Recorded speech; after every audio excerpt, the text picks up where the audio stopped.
El incendio forestal de Candelario en Salamanca sigue activo, aunque los equipos de extinción lo tienen bajo control. Apenas hay llamas, solo en algunas zonas muy concretas.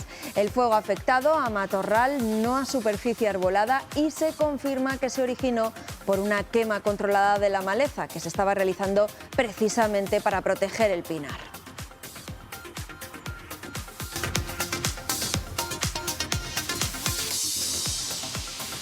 Hola, ¿qué tal? Enseguida vamos a estar allí en Candelario en directo para conocer la última hora de ese fuego, pero en el programa de hoy hablaremos también de una tragedia que ha golpeado a una familia de la localidad de Carbonero de Ausín, en la provincia de Segovia. Ha fallecido la madre, el hijo de tan solo 16 años y el padre sigue ingresado grave en el hospital a causa de una posible intoxicación con un producto que se utiliza para fumigar. La Guardia Civil está investigando lo sucedido. De momento sabemos que fue una empresa la que realizó una desinfección y limpieza en la nave almacén que estaba anexa a la vivienda y que se filtró. La investigación está en manos del juzgado de Santa María la Real de Nieva. Y es uno de los temas del día, las temperaturas casi veraniegas que estamos disfrutando estos días, especialmente hoy. En algunas provincias van a rozar en las próximas horas los 27 grados centígrados. Y en el tiempo del análisis, bueno, pues vamos a hablar del teatro. El sector dice que se encuentra en una especie de crisis permanente desde 2008. Las ayudas es verdad que han aumentado, pero siguen sin ser suficientes. Enseguida vamos a hablar de cómo se encuentran hoy con los invitados que enseguida les presentamos. Aquí comienza Está Pasando.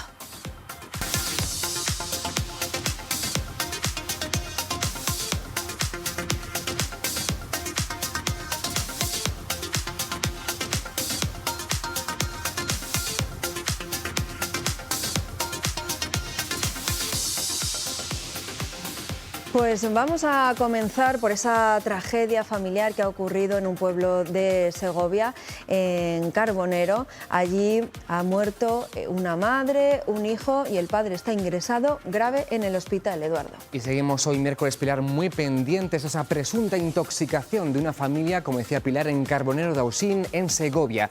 El fosfuro de aluminio liberado al fumigar una nave anexa a su casa habría causado la muerte a un joven de 16 años el domingo y a su madre el lunes. El padre sigue ingresado, Maribí Domínguez, en estado grave ahí en Segovia.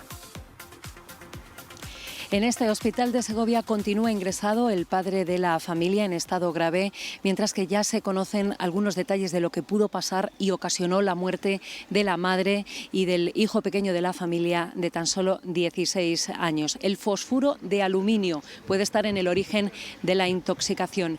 Es un producto químico altamente tóxico que se utiliza como plaguicida, como insecticida y que pudo utilizarse en el tratamiento contra las enfermedades del cereal que se había aplicado en la nave que está anexa al domicilio de la familia.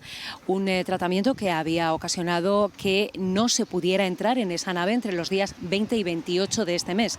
Hasta ayer mismo estaba ese periodo de precaución, pero sin embargo, según señalaba la delegación del Gobierno, es posible que ese compuesto se filtrara al domicilio que está pegado a la nave de almacenamiento de cereal.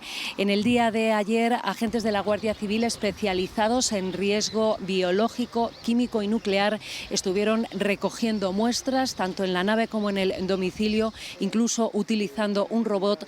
Ahora esas muestras habrá que analizarlas, pasarán semanas antes de que se conozcan las conclusiones definitivas de lo que pudo ocurrir en Carbonero de Ausín, aunque todo apunta ya a que fue una intoxicación por un compuesto químico extremadamente tóxico. Pues seguimos muy atentos a esa investigación. Gracias, Maribí, al estado de salud del padre ingresado en la UCI de ese hospital de Segovia. También estamos muy atentos a la última hora del incendio en Candelario, un fuego, como saben, más propio del verano en pleno mes de marzo. Luego veremos qué está pasando. Lo mismo ocurre con las temperaturas. Hoy se registran máximas cercanas a los 30 grados en varios puntos de Castilla y León. Será, de hecho, el día más caluroso de toda la semana. Y vamos a comprobar cómo hace en Palencia, en Zamora y también ahí en Valladolid. Ana Martínez, ¿qué temperatura esperamos hoy? En Valladolid hemos amanecido con cielos algo cubiertos, aunque esas nubes se irán disipando a lo largo del día y podremos llegar a alcanzar temperaturas máximas de hasta 27 grados. Eso nos dice la Agencia Estatal de Meteorología y se nota en las calles. Incluso podemos ya desprendernos de la ropa de abrigo y son muchos los vallisoletanos los que aprovechan para pasear y para tomar algo en las ansiadas terrazas. Y aquí en Zamora, como veis, poco después del mediodía, en mangas de camisa, que según avance la jornada tendrá que ser manga corta, porque hoy aquí en la capital se esperan 27 grados de máxima. Una jornada veraniega en tiempo de primavera. Además, en la provincia las máximas estarán también en el entorno de los 27-25. Mucho calor hoy en Zamora. En Valencia ese aumento de las temperaturas está llegando poco a poco, de manera progresiva. De hecho, a primera hora de la mañana la imagen era de ciudadanos con el abrigo, con las cazadoras. Las capas nos las vamos quitando poco a poco. El pico máximo de temperatura en la capital palentina se espera en torno a las 4 de la tarde, cuando se prevé que lleguemos a los 26 o 27 grados. Los palentinos, los visitantes, se dividen entre aquellos que están encantados con estas agradables temperaturas y los que pronostican que con este cambio climático no nos depara nada halagüeño. Gracias, compañeras. Jornada de mucho calor. La actualidad continúa aquí en Está Pasando. Enseguida retomaremos qué es lo que está ocurriendo a esta hora de la mañana. Pero ahora, Pilar, vamos ya con el tiempo del análisis para comprobar el estado de salud de un sector, el del teatro en Castilla y León, que esta semana ha celebrado su Día Mundial. Sí, esta semana, como bien dices, Eduardo, se ha celebrado el Día Mundial del Teatro, una jornada que los actores, actrices y demás profesionales del sector, bueno, pues han aprovechado para reivindicar la importancia de su actividad y también reclamar más apoyos institucionales y sociales. Nosotros hemos querido sumarnos a ese fin y por eso hoy tenemos como invitados a Esther Pérez, que es representante de Artesa, la Asociación de Empresas de Artes Escénicas de Castilla y León. Esther, gracias por acompañarnos. Muchas gracias. Bueno, yo soy una de las compañías asociadas de las 40 compañías. No estoy en este momento en la junta directiva, pero bueno, pertenezco a Artesa. Nuestra compañía Pie Izquierdo pertenece a Artesa. Muy bien, pues ya aclarado queda. Por si acaso. También tiene un hueco en esta mesa hoy David Para, que es actor. David, gracias por habernos hecho un hueco en la agenda. Gracias a vosotros. Y también tenemos con nosotros a Elia Muñoz, que es la jefa de estudios de la Escuela Superior de Arte Dramático de Castilla y León. Elia, muchísimas gracias. Nada, a vosotros por haberme invitado. Encantados de tenerte. Bueno, pues ya saben que nos gusta empezar haciendo una foto fija de cuál es la situación. Eduardo, adelántanos algunas de las cuestiones que son clave para hablar hoy del sector teatral. Y para eso, Pilar, hemos acudido al anuario de estadísticas del Ministerio de Cultura. Los últimos datos son del año que va entre marzo de 2021 hasta febrero del 22, es decir, el año siguiente al de la pandemia. Y en general, el propio Ministerio ya reconoce que ha habido fuertes descensos en las actividades presenciales, como es el caso del teatro. En ese periodo, en ese año, asistió a una función el 8% de la población. En el anterior estudio, previo a la pandemia, era el 24%. Fíjense la diferencia. Esta actividad es algo más frecuente entre mujeres y en la población más joven. Más de un tercio de los espectadores eligió una obra de teatro actual, 1 de cada 5 eligió una obra musical. Menos seguimiento tuvo, por ejemplo, el teatro clásico y el de vanguardia, y hubo un 5% que fue a una representación de teatro infantil. ¿Y dónde vemos teatros castellanos y leoneses? Pues con datos estadísticos también del Ministerio, hay más opciones ahora que antes de la pandemia. En nuestra comunidad había en 2021 87 espacios escénicos estables, 4 más que en 2019. La media es de 3,6 por cada 100.000 habitantes, que es muy similar a la media nacional. En cuanto al número de compañías teatrales, el censo aquí en Castilla y León es de 246 compañías, 13 más que antes de la pandemia. Con todo esto, esta semana del teatro advierten de la difícil situación por la que atraviesan sus componentes. Lejos de recuperarse de una crisis que empezó ya en 2008, las artes escénicas de la comunidad siguen lastradas y con una frágil estructura. Sin ayudas para modernizar y gestionar mejor las compañías, la recuperación, dicen, tardará aún más en llegar al sector. Y hay ayudas, pero las empresas dicen que hace falta una red profesional más ambiciosa que dé soluciones estables a los grupos y más apoyo público a la creación artística. En ese sentido, sentido, el año pasado la Junta de Castilla y León aumentó un 22% las subvenciones para la producción y gira de espectáculos hasta el 1.250.000 euros. También hay más de 3 millones de euros para programas de ayudas como, por ejemplo, Escenario Patrimonio, que lleva el teatro a espacios singulares del medio rural, Comunidad a Escena, con las últimas creaciones, Biblioescena en las bibliotecas de las capitales de provincia, u otros programas que también acercan el teatro a los pueblos. Además, tenemos, les recuerdo, el mayor escaparate del sector de la mitad oeste del país, con la Feria de Teatro de Castilla y León en Ciudad Rodrigo, que celebra este próximo mes de agosto su edición número 26. Bueno, pues con todo esto que nos ha comentado, nos ha adelantado Eduardo, bueno, pues tenemos muchas cosas de las que hablar, pero yo voy a empezar por una que a mí me ha llamado mucho la atención y es, a ver si lo digo bien, hay más compañías teatrales y más espacios escénicos estables que antes de la pandemia aquí en Castilla y León, según por lo menos esos datos del Gobierno. Entiendo que es una buena noticia, Esther. ¿Esto cómo nos lo tomamos? ¿Tiene dos caras o...? Todo tiene siempre dos Sí. caras. Por ejemplo, yo veía las cifras y de esa inversión de 1.250.000, que creo que es 1.260.000, es para 2 años. Quiero decir que realmente la inversión sería 600.000. Con esa cifra estaríamos llegando a recuperar lo que había en ayudas en 2007, o sea, hablamos de hace muchos años. De que ahora se está haciendo esfuerzo, que se ha subido un 22%, pero que hay que saber de dónde se parte, ¿no? Entonces siempre, claro, depende quién dé la noticia o qué datos se conozcan.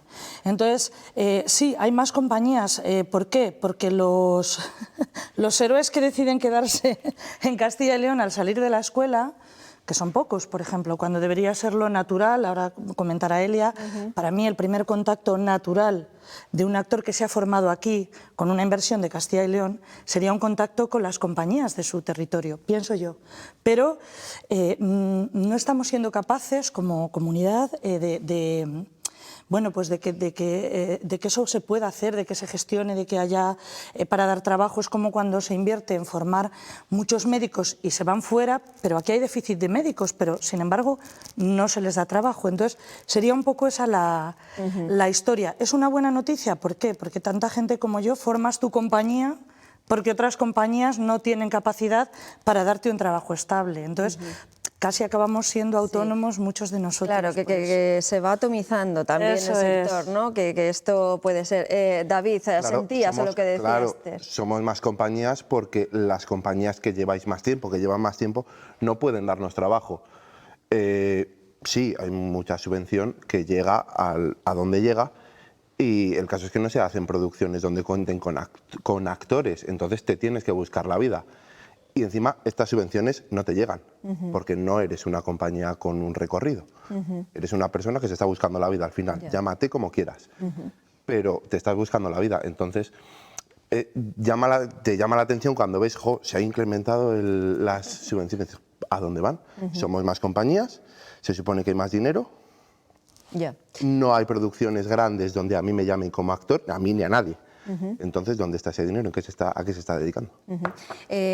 Habláis de, pues eso, que el sector no se ha recuperado todavía de la crisis de 2008, nos hacías referencia a datos de 2007, y cómo ha influido además, porque claro, han sido unos años duros, hemos pasado la pandemia, hubo que cerrar teatros, hubo que suspender todas las programaciones. Ya, una vez superada la pandemia, ¿se ha recuperado un poco el sector después de todo lo vivido? ¿Falta todavía por recuperar terreno? Esther, David. Por recuperar terreno falta mucho, y como dice David, hombre, no todos tenemos la misma idiosincrasia, no todos tenemos... Desde Artesa, por ejemplo, se impulsó desde hace unos años pues la Comunidad a Escena, Biblioescena, y son programas que por lo menos están dando un poco de aire. O sea, siempre se lucha porque las compañías de Castilla y León, no solo las que integramos Artesa, sino todas, tengan más presencia. En los circuitos se está consiguiendo, en circuitos escénicos, en la red provincial, pidiendo la profesionalización, y en un momento muy duro, que es el posterior a la pandemia, se exige de alguna manera pues que se tenga en cuenta, porque ahí convivíamos aficionados con profesionales, ¿no? Que por lo menos contraten profesionales de Castilla y León, porque bueno, pues creemos que se puede dar mucho más apoyo. La comunidad Ascena, que ahora está sucediendo en el Miguel Delibes, he traído los folletitos para, para informar de ello, ¿no? Hay un ciclo para adultos y va a empezar un ciclo familiar que va a ser durante las vacaciones de Semana Santa, que no era una fecha habitualmente ideal para programar para público familiar, pero bueno, es lo que se ha podido hacer y ahí estaremos unas compañías actuando. En estos ciclos siempre se intenta, igual que en Biblioescena, que no solo estén compañías de Artesa, aunque Artesa de alguna manera, vamos, Artesa lo gestiona con la Junta de Castilla y León, porque fue algo que ponen ellos sobre la mesa.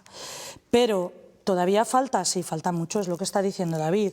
Muchas veces los requisitos para las ayudas, aparte de farragosas, que son siempre, ¿no? Y que los dineros llegan muy tarde y tienes que justificar muy pronto y, bueno, una serie de cosas que para algunos es que obstaculizan un poco vuestra imposible. actividad. Pues las compañías que tenemos, digamos, que no tenemos tanto personal en la oficina para hacer eso, pues muchas veces no llegamos o no cumples los requisitos que se te ponen, o sea, muchas veces tienes esa sensación de que el dinero se da a quien ya tiene dinero. Claro. Es como los bancos cuando pides un crédito, si no demuestras que lo puedes pagar, y es que si no a lo mejor no te lo pedía, ¿no? Claro.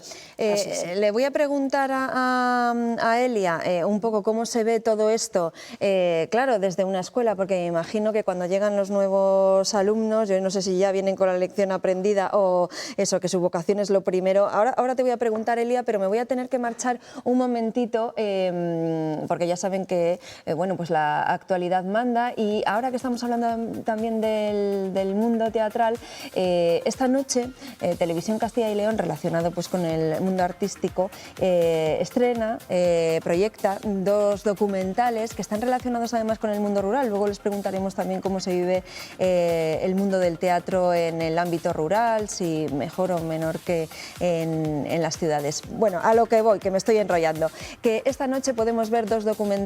Eduardo, cuéntanos, que están relacionados eso, con el medio rural y con la despoblación. Sí, tienen eso en común con el teatro de que luego seguiremos hablando. Pilar, hoy todos muy atentos aquí a la tele, porque Castilla y León Televisión dedica esta noche la noche al reto demográfico, a la despoblación.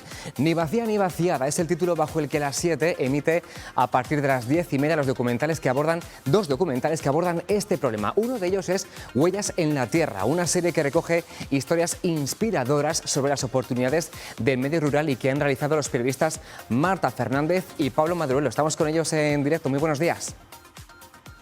Hola. Buenos días, Eduardo. Hola, Eduardo. Bueno, la primera cuestión, algo que quizás sorprenda de esta serie de documentales, precisamente que aborda el tema, eso, en positivo, ¿no? Con historias que demuestran que en el medio rural se hacen cosas y que hay oportunidades. ¿Hace falta ese nuevo enfoque un poco más positivo? Efectivamente, a nosotros nos gusta hablar de la España medio llena, ¿verdad?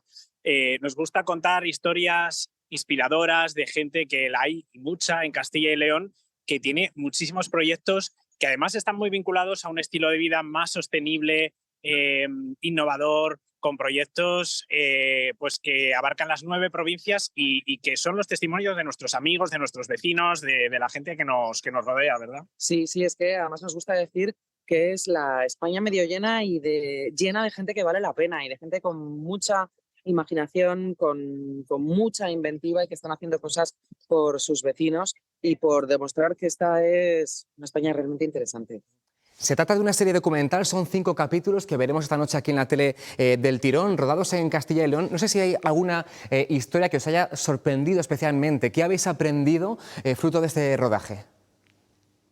Pues mira, yo te voy a contar una historia, a ver Marta que te cuente otra. Es la historia de Enrique, que tiene viñas en Aranda de Duero y está colocando placas fotovoltaicas encima, y eso le permite no solo dar sombra a las viñas y rebajar la temperatura del vino, sino que además le permite generar energía, proteger la viña del sol, de las granizadas, de las altas temperaturas, y eso es muy, muy importante en este contexto de cambio climático. Sí, lo pasamos muy bien con Enrique, que además hace un vino excelente y que además tiene una escuela, pero también lo pasamos muy bien con Laura en Granja Pepín. Laura tiene una granja de gallinas, que son las gallinas más mimadas de España, Pablo Dafé, que estuvo jugando con ellas y que van persiguiendo a Laura como si fueran verdaderamente unos patitos, ¿verdad? Y es fantástico lo que hace con esas gallinas en su granja, cómo las trata y cómo además luego es comercio de proximidad, ¿no? Quiero decir, esos huevos solo se pueden tomar en las cercanías de Granja Cepín. Efectivamente, kilómetro cero, consumo de proximidad. Laura, que es maravilloso, estábamos viendo justo ahora en las imágenes que estáis poniendo las gallinas. Tienen 1.800 gallinas. Sí, sí, sí. Y ya para terminar, chicos, que parece que aguanta la cobertura de esta videollamada, los dos sois, además de autores del documental, periodistas. A Marta la hemos visto muchísimo en la tele. ¿Creéis que se está abordando bien el tema de la despoblación? Porque estamos acostumbrados a discursos de los políticos, de los medios, pero después de muchos años parece que nada funciona del todo. ¿Estamos abordando desde todos los puntos de vista adecuadamente este reto? Yo creo que la despoblación es una de las cuestiones en las que más consenso hay. Así que yo creo que lo que hay que hacer es intentar transmitir a los que tienen la posibilidad de tomar las decisiones que es muchísimo más lo que les une que lo que les separa. Así que nosotros lo que tratamos al hablar en positivo es precisamente exponer todas estas cuestiones que nos permiten decir, ¿estáis de acuerdo? Y si estáis de acuerdo tenéis posibilidad de sacar muchísimas medidas adelante que van a ser muy importantes pues para una comunidad como la nuestra, Castilla y León, donde hay hasta 6.000 núcleos distintos de población. Sí, luego nosotros los periodistas creo que tenemos que abordar esto de una manera positiva, porque hay mucho talento y muchas historias de talento que hay que contar y que hay que descubrir. Y es lo que hemos querido hacer aquí, ¿no? Porque hay veces que lo contamos de una manera como si parece que aquello fuera un problema que no va a tener solución. Y no es un problema, porque la gente que va a solucionar eso con su talento, además está allí. Gente muy joven, ¿verdad? Y que están haciendo proyectos sostenibles, respetables, que respetan el medio ambiente, y creo que eso hay que contarlo, y hay que contarlo pues eso, de una manera positiva, es lo que hemos intentado. Bueno, pues ya hemos podido ver el documental en varias plataformas, en algunos teatros y cines de Castilla y León, y esta noche en la 7 de Castilla y León Televisión a partir de las 10:30. Marta, Pablo, gracias, enhorabuena. A vosotros. Gracias, adiós. hasta luego. Pues esta noche muy atentos a este documental Huellas en la Tierra, noche temática de despoblación aquí en la 7 de Castilla y León Televisión. La España medio llena que decían, Pilar, por ejemplo, otra oportunidad para que el teatro también llegue a los pueblos de Castilla y León.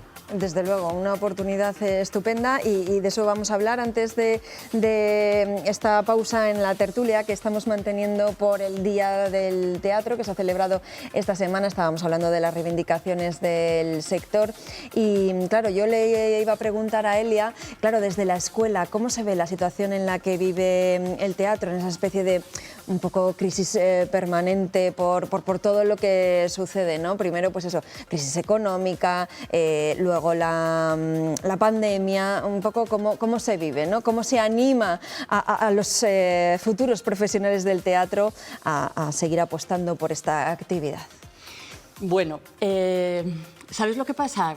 Que la propia vida de la escuela arrasa con todo eso porque tú en el día a día no puedes estar pendiente de crisis que aunque estén ahí subyaciendo, pero el día a día pues es las clases, es las actividades de la escuela y entonces eso queda un poco en segundo plano, que siempre está ahí latiendo. Los alumnos, pues siempre tenemos la fortuna que esta profesión es una profesión muy vocacional y pase lo que pase, tú estás ahí. En la escuela formamos directores, actores, dramaturgos, que son los que van a nutrir todos los espacios que ha estado hablando Esther y que habla David. Y en un futuro próximo y a largo plazo, y nosotros estamos ahí intentando que estos alumnos salgan adelante con la mejor formación posible. Y la pandemia, antes que estábamos hablando de la pandemia, ¿ha restado vocaciones ese parón? ¿Ha restado vocaciones o no? No, la pandemia ha afectado y yo noto que el alumnado, que es muy joven en nuestra escuela, pues está un poco afectado en la misma medida que puedan estar en cualquier otro tipo de sectores. Nosotros bregamos con la salud mental, bregamos con todo lo que puede cualquier profesor de secundaria o de primaria puede ratificarlo. Sí que es verdad que eso ha dejado una huella, pero nosotros estamos fuertes ahí. Y decía Esther, es una pena, ¿no?, que cuando salen de la escuela, pues esos actores, esas actrices, dramaturgos, se tengan que marchar a otras comunidades, a Madrid, que muchos me imagino que lo verán como expectativa, ¿no? No sé si podemos hablar en porcentaje, pero ¿qué parte de los alumnos pueden quedarse en Castilla y León y qué parte se van a otros territorios? Bueno, yo creo que cada vez es mayoritario el alumnado que decide apostar por quedarse y hacer cosas. Yo, de todas formas, voy a ver si convenzo a Esther con un argumento que le quiero dar, y es que es verdad que los alumnos, que son alumnos muy jóvenes, terminan en la escuela y intentan abrir perspectivas hacia muchísimos sitios, y es verdad que se van para seguir formándose. Muchos se van fuera de España, a otras escuelas, a seguir formándose, otros se van a Madrid. Hay muchísima gente que está, o otros a otras comunidades, y siguen sus formaciones. Y me decía David, luego hay muchos que vuelven y devuelven a la ciudad, a la comunidad y al sector teatral también mucha sabiduría, mucha trayectoria, y nos ha pasado a todos, porque yo, que soy segoviana, me fui en un momento determinado a Madrid a formarme, a hacer teatro, y la de vuelta en gran medida la estoy haciendo en esta comunidad y en la ciudad de Valladolid. Entonces yo no lo vería como algo que no es positivo, sino al contrario. Ahora mismo hay muchísima gente en Valladolid que está haciendo cosas. Están las Valquirias, por ejemplo, que ahora se han formado como compañía y estudiaron en nuestra escuela. Hay tanto en el Calderón como en el Lava están entrando y haciendo cosas muchísimos alumnos que en un sector que, según has dicho antes, que es el teatro contemporáneo y el teatro clásico, que son dos sectores que son complicados. Claro. Y tenemos mucho alumnado que está trabajando muchísimo y haciendo cosas estupendas ahí. Le voy a preguntar a David, ¿cuál fue tu experiencia? Claro, yo como exalumno lo he vivido no hace tanto. Sí que hay dos tipos de alumnos que se van, los que se van a seguir formando y los que se van también con la ilusión, idea, esperanza de trabajar más. Ahí es donde está, yo creo, el error. O sea, tú trabajas en esto, por lo menos yo lo que he aprendido de la experiencia, porque no es algo que podamos aprender en la escuela, por desgracia, es que trabajas donde haces redes. Entonces, al final, si estudias aquí es donde vas a conocer gente, porque tienes tus horas en la escuela, pero el resto del día le pasas aquí. En la burbuja del teatro, entonces yo he podido conocer a Esther, he podido conocer a otros compañeros que han sido los que luego me han acompañado a trabajar y me han dado trabajo. Claro, si tú terminas, cortas y dices, me voy, esas redes las pierdes. Claro, esas raíces que has echado las dejas de regar. Entonces, cuando vuelves es muy difícil. Entonces, yo creo que es importante tener eso, cuando terminas la escuela, tener eso en mente. Decir, bueno, ¿dónde he hecho redes? ¿Dónde voy a pescar luego a la hora de trabajar?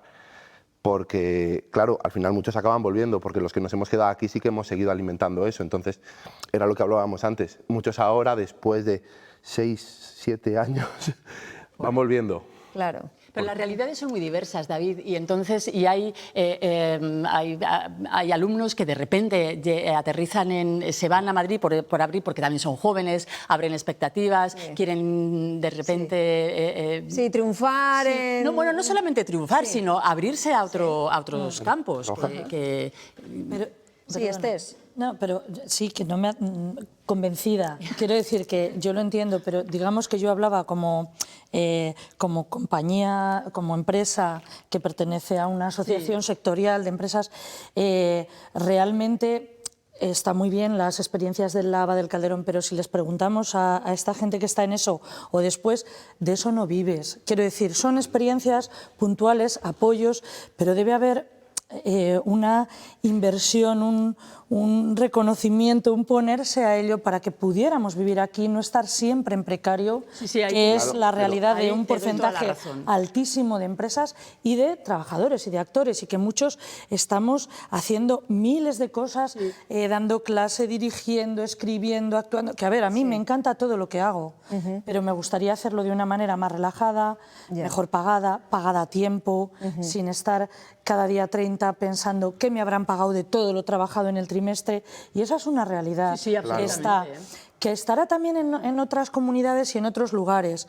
Pero bueno, nosotros hablamos de lo que vivimos aquí, además Castilla y León pues es la comunidad más amplia, más grande. Y claro, no te puedes comparar en nada con otras. Los premios ahora estos que ha habido Thalía han traído mucha polémica precisamente porque la sensación es de nuevamente visibilizar a quien ya está visibilizado, ¿no? Claro. Y premiar, que no digo yo, ¿cómo no voy a decir que no se lo merece Lola Herrera o Mayorga? Por supuesto. Pero hay gente que jamás somos visibles en nada de eso. Y ahí yo creo que nuestros políticos también debían hacer una apuesta, ¿no? Y por eso te voy a preguntar, Esther, programadores. ¿en qué os ayudaría a mejorar la situación, por ejemplo, de compañías pequeñas, medianas, que estáis trabajando aquí en Castilla y León? ¿Qué es lo que os lastra? ¿Faltan ayudas? ¿No hay unas programaciones estables? ¿Qué es lo fundamental que os ayudaría a mantener más o menos un trabajo estable? Pues vamos a ver, seguro que hay gente que tiene muchos más datos que yo, mis compañeros de la Junta Directiva ahora mismo, pero desde Artesa se está negociando pues eso, que cada año se cumplan unos objetivos de recursos económicos, pero también de que, no sé cómo decir, por ejemplo, la comunidad a escena, se va a hacer en abril, mucha gente no se entera, o sea, fallaremos nosotros en la difusión, ¿quién falla? Pero yo llevo viendo ya días que va a venir al Auditorio Miguel Delibes Miguel Poveda en noviembre. Y llevo viendo esa publicidad mucho tiempo. Falta promoción, entonces. Falta promoción, pero porque es como... No sé, tienes como la sensación de, bueno, es que tú no eres Miguel Poveda. Ya, pues por eso, si a Miguel Poveda igual no le hace falta que le promociones tanto. Promociona a las compañías de tu territorio. Además, por sostenibilidad, o sea, no es lógico que a mí me sea más fácil ir a actuar a Estados Unidos que en mi pueblo, que... ¿Me entiendes? Sí, sí, entonces, a veces hay, yo creo, también esa... No sé si estáis de acuerdo conmigo, a veces... esa especie de complejo de que lo de aquí no va a ser bueno, no va a ser mejor...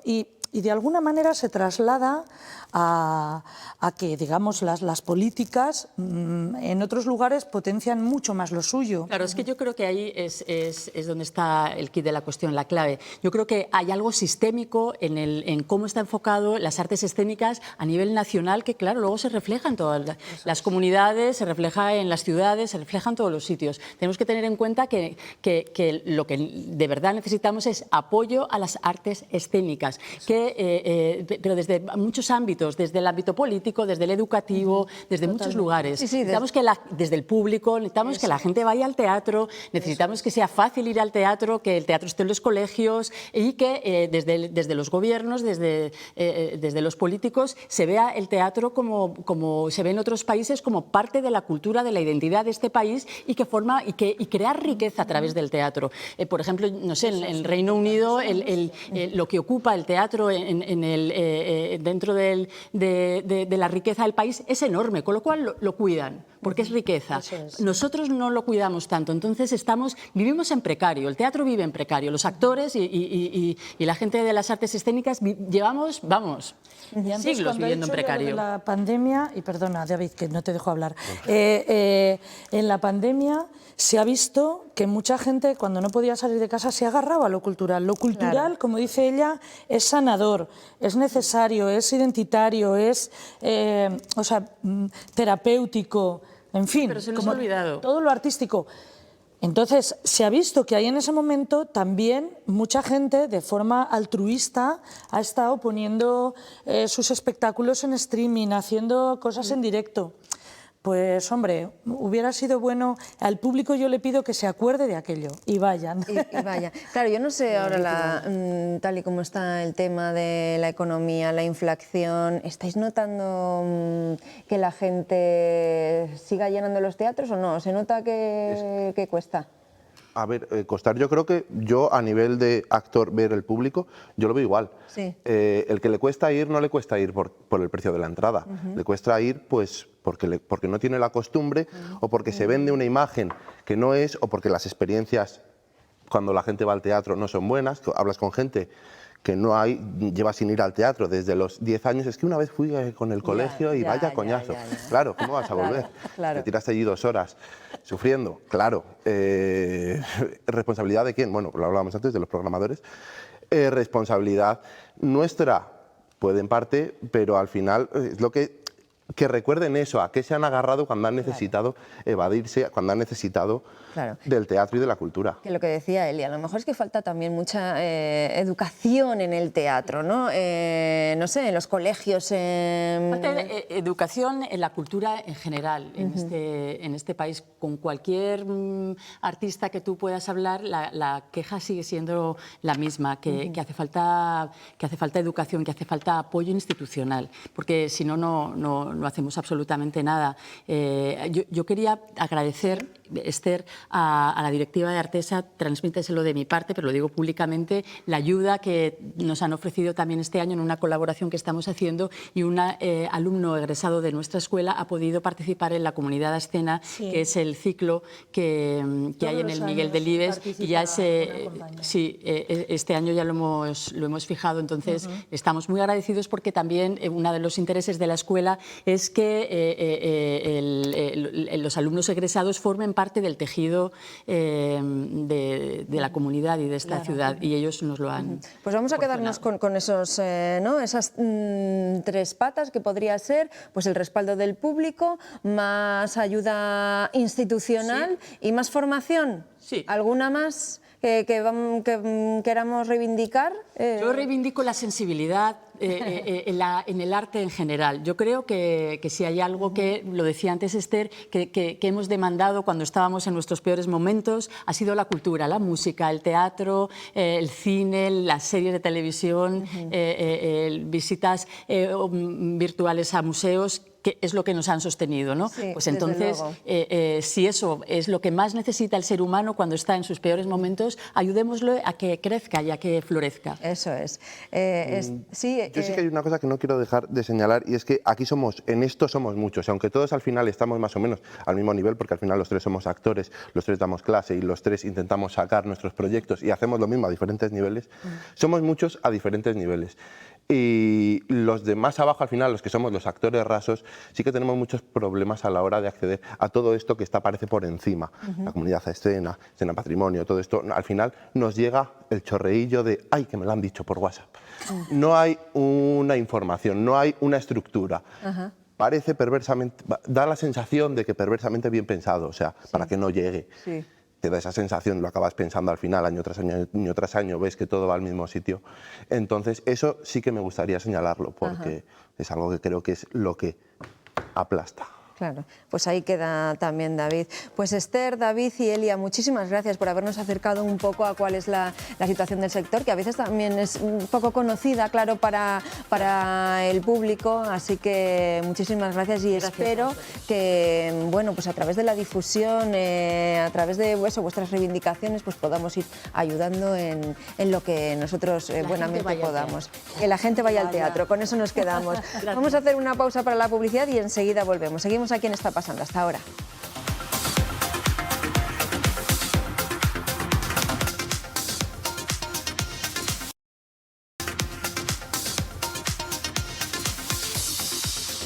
Seguimos aquí en Está Pasando. Ya saben que estamos muy pendientes de la actualidad, y esa actualidad pasa por el incendio que se declaraba ayer en la provincia de Salamanca, en Candelario, y ese fuego sigue activo, aunque Eduardo, al parecer, está bajo control, está estabilizado, ¿no? Sí, esta mañana al amanecer han regresado los helicópteros del operativo, porque los equipos de tierra no pudieron controlar del todo anoche ese incendio declarado, les recuerdo, ayer tras una quema controlada de árboles. Ya no hay llamas, está prácticamente controlado, pero se trabaja ahora en el remate de algunas zonas que pueden ser un poquito más problemáticas. Estamos allí en la Sierra de Candelario. Paco Gómez, buenas tardes. ¿Cómo van las tareas hasta ahora? Sí, esta es la situación a esta hora, en una zona muy complicada de acceder. Estamos en la ladera de enfrente, en ese espacio conocido como la Dehesa, en la Sierra de Candelario, que es una de las joyas de estas sierras, reserva de la biosfera. Precisamente el trabajo para evitar que pudiera reproducirse una situación similar a la del pasado verano, cuando una tormenta eléctrica desencadenó un grandísimo incendio, 800 hectáreas, que afectó a zona de arbolado. Se quería aprovechar esa zona quemada ya para crear un espacio de retención con el fin de evitar que algo similar pudiera volver a ocurrir, pero algo falló, posiblemente el fuerte viento que continúa soplando a esta hora descontroló ese fuego con una maniobra prevista y empezó a afectar a un espacio no quemado de Monte Bajo y Matorral. Durante toda la mañana los efectivos se están afanando, tanto sobre el terreno como a través de medios aéreos, como veíamos, para evitar precisamente que los focos más avanzados puedan entrar de nuevo en la zona arbolada de la Dehesa. Gracias, Paco, por esa última hora desde Candelario. Más información, ya saben, luego, dentro de una hora, en el informativo de esta casa. Y más actualidad, el juicio por la muerte de 6 mineros en 2013 en la Hoguera Vasco-Leonesa encara ya sus últimas horas. Entre hoy y mañana escucharemos las conclusiones definitivas de las partes. Ayer el fiscal sostuvo que el accidente se podía y debía haberse evitado, y así, como están viendo aquí, es como esta mañana las familias de los fallecidos han recibido a los acusados en los juzgados de León, con la simulación de 5 cuerpos cubiertos con una sábana y un ataúd. De esta forma, los familiares reclaman que se acuerden de los muertos. Hoy hemos escuchado, además, a los abogados precisamente de las familias. Roberto Núñez, ¿qué es lo que han dicho?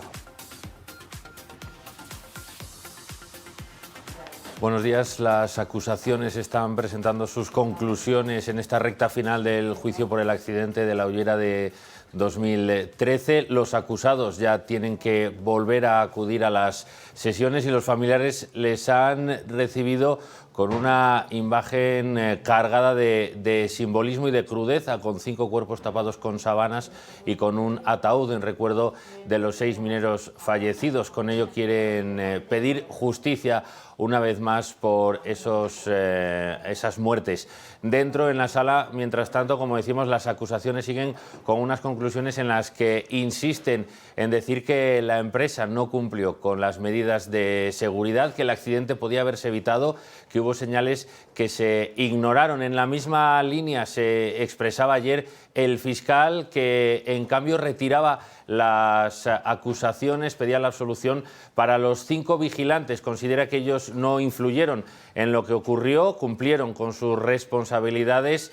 Le retira, por lo tanto, la petición de los 3 años y medio de prisión, que sí mantiene para los otros 10 acusados, que son directivos y técnicos de la empresa, a los que sí que acusa de no haber cumplido con sus funciones de seguridad, que ignoraron las señales que se estaban dando para poder haber evitado lo que ocurrió. Entre hoy y mañana concluyen esas conclusiones, en las que también quedan todas las de las defensas, también mostrarán sus alegaciones finales, y mañana la última palabra de los acusados cerrará este juicio que comenzaba el 6 de febrero.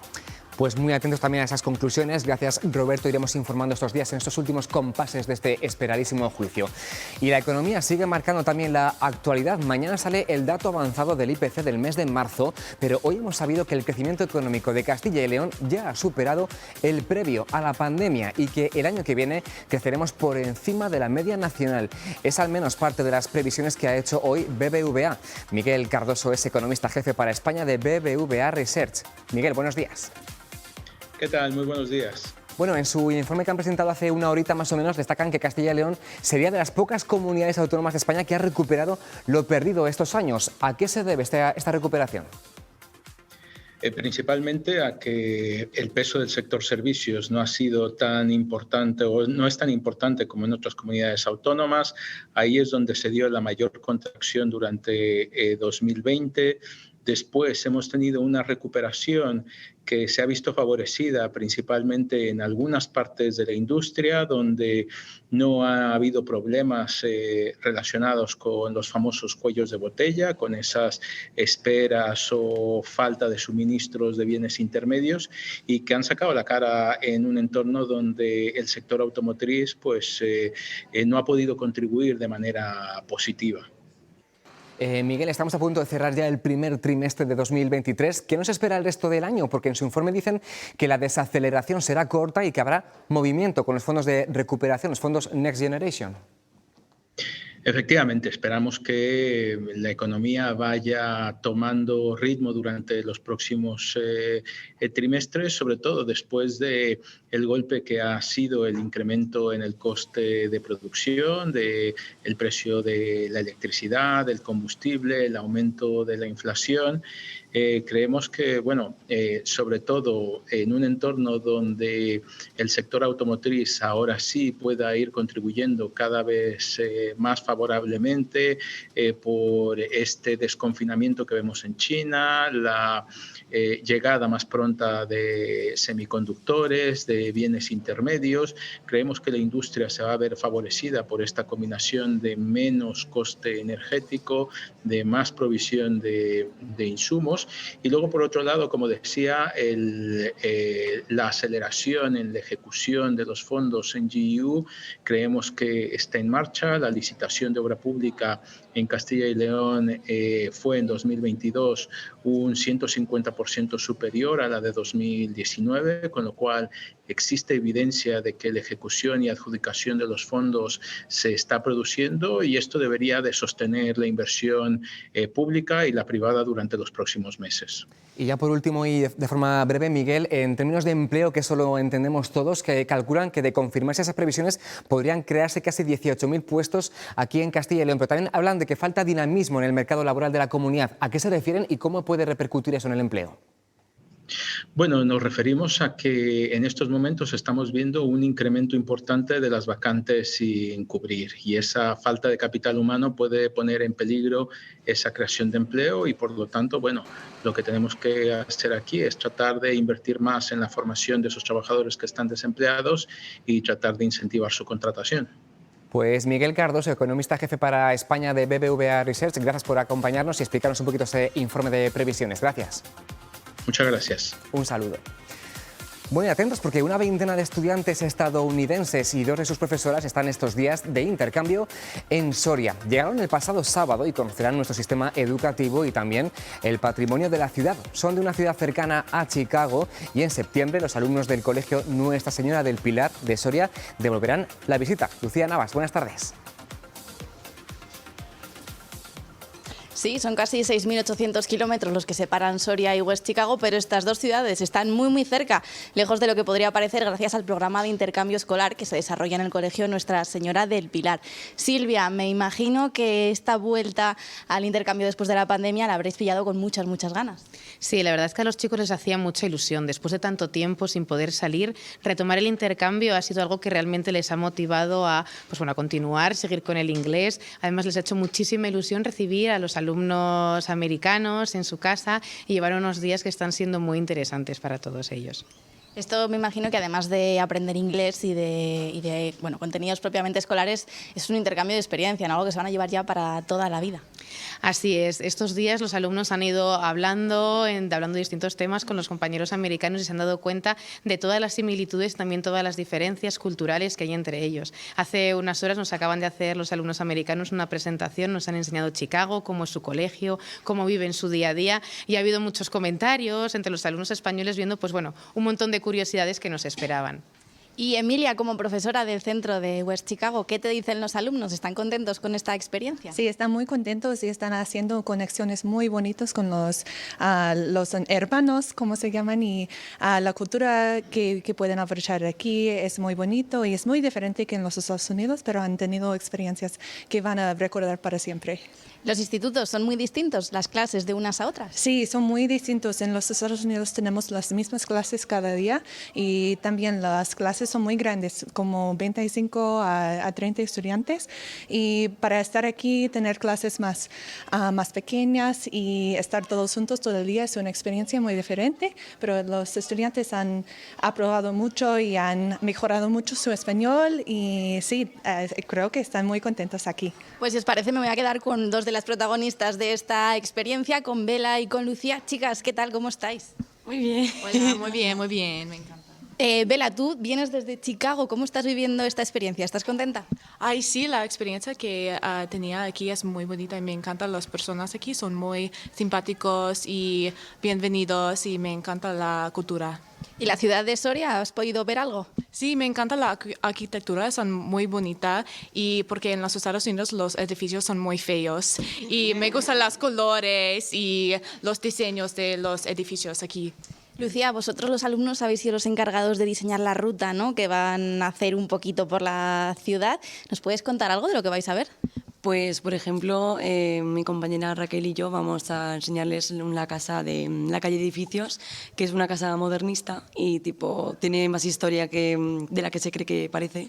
Y el arquitecto también, por ejemplo, está muy relacionado con Gaudí, entonces es algo como distinto en Soria, que también tiene muchos colores, como le gusta. Ahora son ellos los que están aquí, pero en septiembre me parece que vosotros vais a cruzar el Atlántico, ¿verdad? Sí, nos vamos a Chicago en septiembre. Pues os esperamos también para que nos contéis a la vuelta qué tal ha ido la experiencia. Y compañeros, ya sabéis, por aquí nos quedamos compartiendo experiencias y aprendiendo idiomas. O podemos ir también con ellos a West Chicago. Gracias, Lucía. Bueno, también es verdad que llegan a tiempo para vivir nuestra Semana Santa. Y en Zamora, si ayer vimos los reposteros que ya cuelgan de la fachada del ayuntamiento, hoy hemos asistido a una procesión mini. La de los alumnos de infantil del Colegio Corazón de María de la capital zamorana en su último día de clase antes de las vacaciones. Así como están viendo, han participado en este cortejo ataviados con túnicas y portando un paso a escala. Tampoco ha faltado la música gracias a la banda formada por los estudiantes más mayores del cole.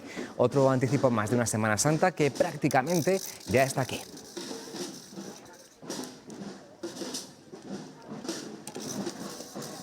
Bueno, pues están despertando las vocaciones cofrades. Pues sí.